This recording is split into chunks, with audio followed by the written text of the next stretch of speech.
Hi there, in this video, I will give you a quick guide on how you can create email templates in Pipedrive. So please listen carefully to each step and detail that I will be explaining so that you will be able to follow along even if your screen looks different. So yeah, this will help you by the way to save time by using professional email formats for your contacts.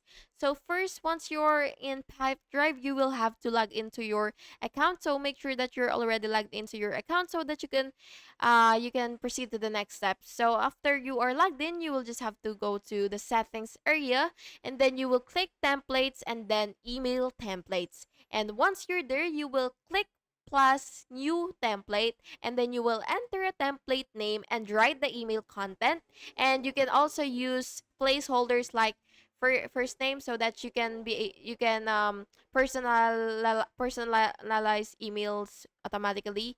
And then after that, you will click save to finish, and your template is now available when sending emails from Pipedrive.